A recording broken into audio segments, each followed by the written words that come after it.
اهلا وسهلا بكم مشاهدي قناه شوف تيفي، ومرحبا بكم معنا في مباشر جديد من مدينه الدار البيضاء.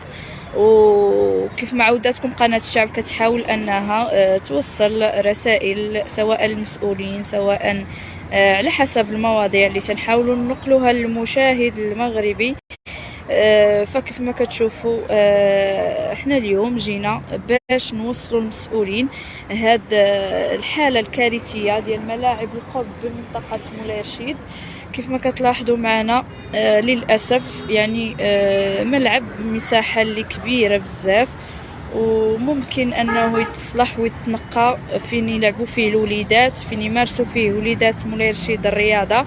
لكن للاسف يعني تعرض للاهمال، تعرض للتلف. كيف ما كتشوفوا اصبح على شكل كيف ما كنقولوا حاشاكم بركاسه تيرميو فيه الناس الازبال. فكنتمنى من المسؤولين على هذه المنطقه يجيو ويصلحوا هذه البلاصه هذه.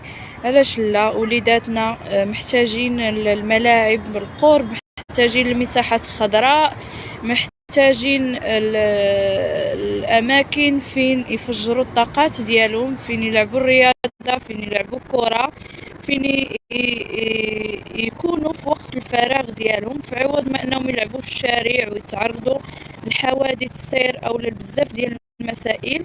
فعلاش لا بحال هاد البلايص ما نستغلوهمش وما نخليوهمش يضيعوا بهذا الشكل هذا؟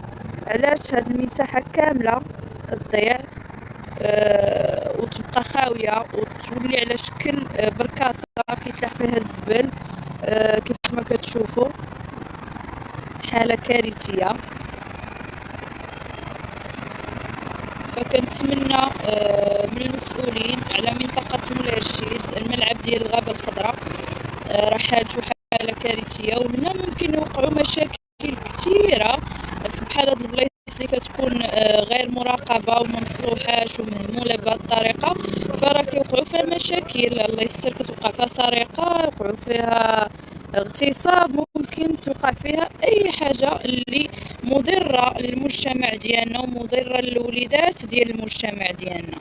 فكيف ما كتلاحظوا معنا يعني راه مساحة كبيرة وممكن أننا نستغلوها في أشياء اللي زوينة، فعوض ما أننا نخليوها هكا خاوية واللي جا يلوح فيها الزبل. والمسؤولية كيتحملها أيضا المواطن المغربي اللي ما تيحافظش على بحال هاد البلايص. على الأقل تبقى نقية، على الاقل ما نلوحوش فيها الزبل، على الاقل ما نقضيوش فيها اغراضنا الشخصيه، ما نديروهاش على شكل مرحاض، حتى الريحه راه كارثيه. ما نربطوش فيها البهايم ديالنا، ما نديروهاش كيف ما كنقولوا كوري. هذا ملعب خصو يتصلح، خصو ترميم باش يستغلوا اولاد المنطقه ويمارسوا فيه الرياضه.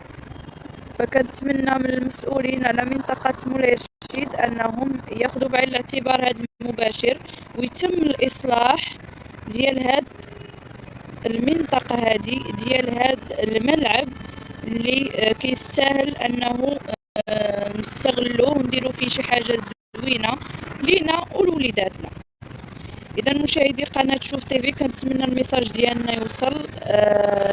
وحتى لهنا غادي نودعكم في امان الله، حتى نلقاكم في مباشر اخر ان شاء الله.